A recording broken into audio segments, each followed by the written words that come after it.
A good point. So this is New England's top-ranked offense with 286 pass yards per game against San Francisco's second-ranked defense. They have 32 sacks on the season, and led by Aldon Smith. Right, and Yep. they're giving up just 185 passing yards per game and 91 rushing yards per game, which are both second in the league. So which do you think is going to have the better game, San Francisco's defense or New England's offense?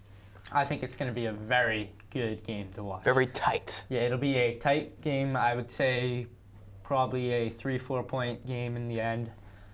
But the thing that you have to look at is, can the Patriots do to Aldon Smith what they did to J.J. Watt last week? Mixing up the double coverages, the fast passes, things like that on Aldon Smith like they did to J.J. Watt.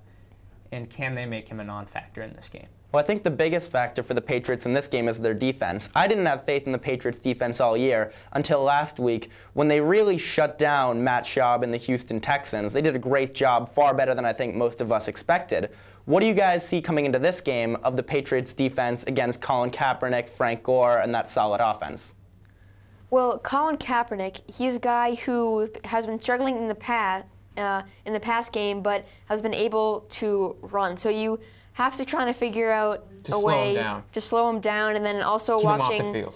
watching out for reverses to Frank Gore, play action with Kaepernick running. So there's a lot of so it's a more complex offense with a quarterback who can run. I think if you can stop the run of both Colin Kaepernick and Frank Gore and force Kaepernick to throw and try to get some picks, maybe not pick sixes, get your offense on the field, but at least hope for a pick six. Right, or force a fumble from Frank Gore, force turnovers, and force Kaepernick to throw. And step up. Step up. Maybe a few stops. It's always got to be good to see a few stops for the Patriots defense, especially the one that has It's a rare so sight. many trouble. It is a rare sight. And also, go ahead. You got to get off the field on third down and give your offense the ball, because their offense is what propels the Patriots. It's why they're 9-3. You've got to get it off the field on third down. Even in the Texans game, they struggled with that. Arian Foster was wide open on the Texans' opening drive. It easily could have been 7-7. Could have been a different game. Yeah, it definitely could have been a different game with the way the game started there. But one thing that I look at for this week that will be a interesting storyline coming into the game is, will Rob Gronkowski play? I mean, today when you look, I was just reading on Twitter, Mike Reese said that Gronkowski may play and was on the cover of Gillette's Game Day magazine, which that's at least a good sign, possibly a omen for the Patriots there that Gronk may play. Hopefully. Yeah, and I think Brandon Lloyd, regardless of whether Rob Gronkowski plays, I think Brandon Lloyd's going to have to be a factor. He had kind of disappeared until that Monday night game. He had 8 receptions, including a 37-yard touchdown pass on the Patriots' second drive. So I think you have to mix it up who you give it to. You can flip it to Shane Vereen. Use Danny Woodhead in the short passing game. He's been very effective all season, very consistent. How do you think Patriots will use the run game and the short pass game? I think that's got to be their main target here, with Welker still being available on the screens along with Woodhead. So it should be very interesting. Along with Brandon Lloyd, he's a pretty shifty runner there too. So they have quite a few options on the short passes, on the screens. The short passes and screens will also pretty much eliminate Aldon Smith, so it should be an interesting game to watch. Well, a wide receiver on the 49ers side is Randy Moss, an old friend here. He's coming back to New England to play the Patriots. Do we think that he will have any real impact in the game, or will Bill Belichick do what he can to make sure Randy Moss doesn't beat him? Well, I'm sure Bill Belichick is focusing more on Michael Crabtree as well as Vernon Davis, but I'm sure Randy Moss will be a factor. Belichick, of course, will know his style of play, so I think he will certainly try to focus on him, but you do have to Randy balance. Moss recently hasn't done anything that really jumps out at you, so I don't really think he will be much of a factor here. Well, he's had a couple long touchdown catches this year, Yeah. but only a few. When I look at the Patriots, how they will defend Randy Moss, the first thing that jumps out to me is they're going to have a safety over the top the entire game. With a deep threat like Moss, you have to have someone just sort of floating over the top. It wouldn't surprise me if that's a Patrick Chung or Steve Gregory. I think they'll try to keep Devin McCourty less down the field because he's been so good lately. But there will be at least one cornerback. At least one cornerback or two cornerbacks rotating around through who's covering Moss throughout the game, because they're going to have to run down the field almost every single play. So there should be one guy, maybe Kyle Arrington, on him the entire game, because with Arrington you can just have him shade back because that's where Moss is going. Well, we've been talking about Colin Kaepernick a lot, but we haven't talked about the other quarterback on the 49ers who, before he got hurt, was doing a pretty good job for them. Alex Smith. He got hurt and lost his job now to Colin Kaepernick. Do we think that was the right move for Jim Harbaugh to switch over so fast to a new quarterback when his old quarterback had taken them to the playoffs and was doing a pretty good job?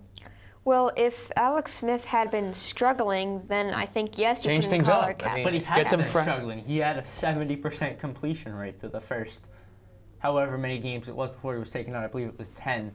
The first 10 games of the season, he had a 70% completion rate. He was the second best in the league behind, I think it was Tom Brady, if I remember right.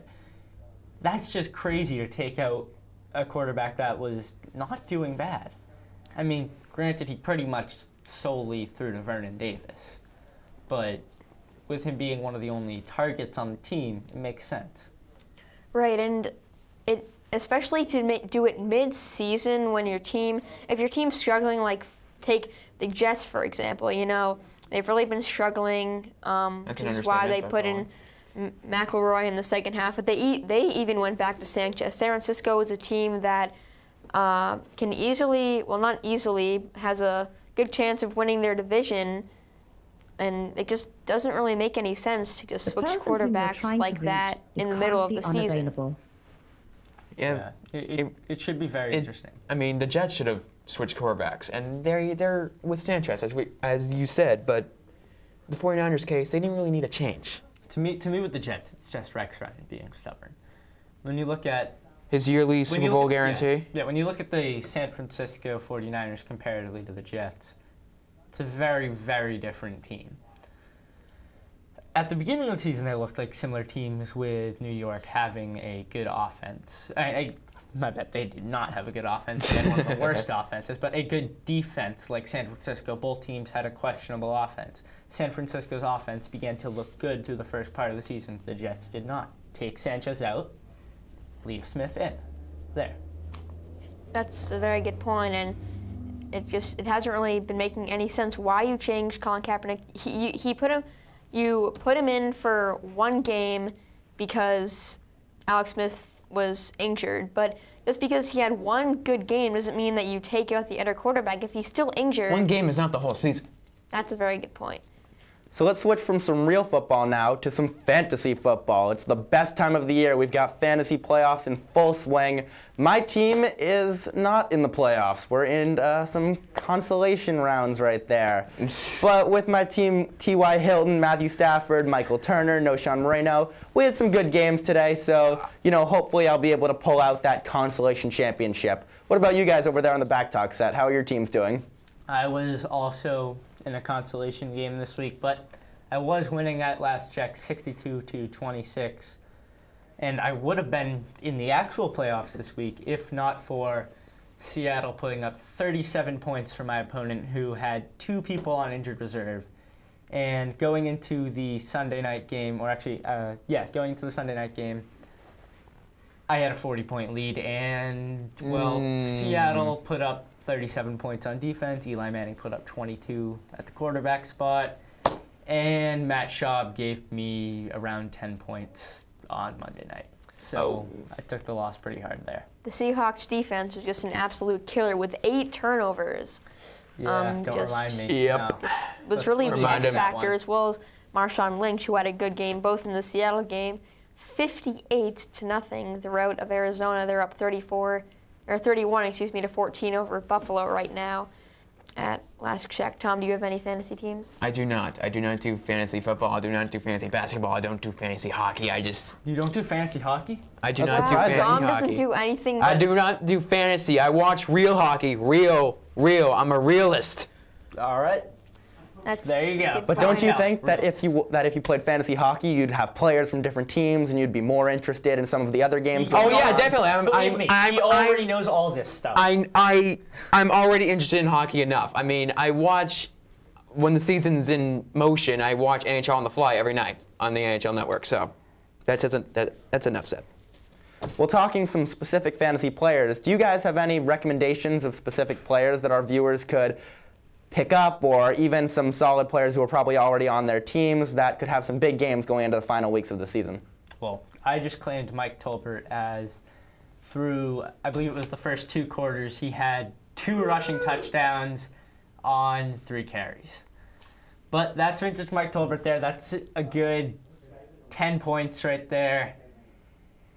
And if you need 10 points every week, which it seems to be for me, I always have one running back who is, well, doing not so great.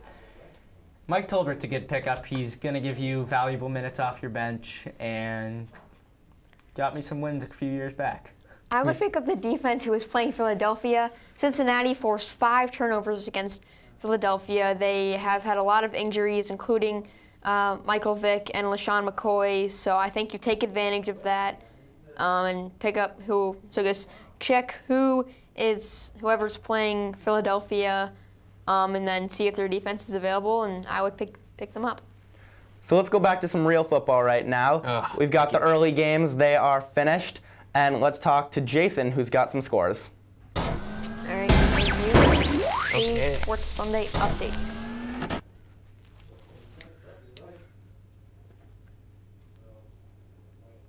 So on Thursday night, Cincinnati over Philadelphia, 34-13. As I mentioned, Philadelphia with 5 turnovers. Denver over Baltimore, 34-17. Green Bay clinching the NFC North with a 21-13 victory over Chicago. Washington over Cleveland in a battle of rookie quarterbacks. Kirk Cousins against Brandon Weeden, 38-21. And Houston clinching the AFC South with a 29-17 victory over Indianapolis. Miami over Jacksonville in the Battle of Florida, 24-3, and New Orleans routing Tampa Bay, 41-0. And Minnesota over St. Louis, 36-22. Adrian Peterson, 24 carries for 212 yards and a touchdown. Really dominated in that game. Definitely, and Josh Freeman, he had 4 interceptions in that game against New Orleans. And if I remember right, Terrible. Yahoo Sports actually predicted him to have 4 touchdowns, not 4 interceptions. Yeah, and just one more A score. little bit off there. Just one more score that wasn't on there. Atlanta over the Giants, 34-0.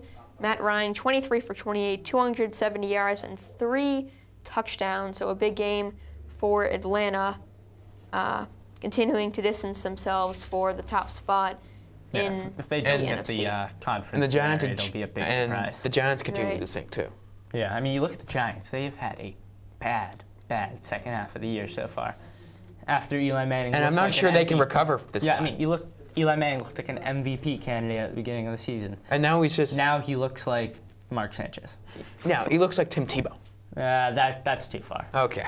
The Giants are playing Baltimore next week, so it's 2 struggling teams. It'll be in Baltimore, I believe. So yes, it is in Baltimore. So we'll see how that game goes. We're gonna send it back over to Max. Thanks, guys. That's all the time we have for this segment. When we come back on the other side, we'll be talking some baseball, and Tom Kelly will talk some hockey, and he has an exclusive interview. Stick around.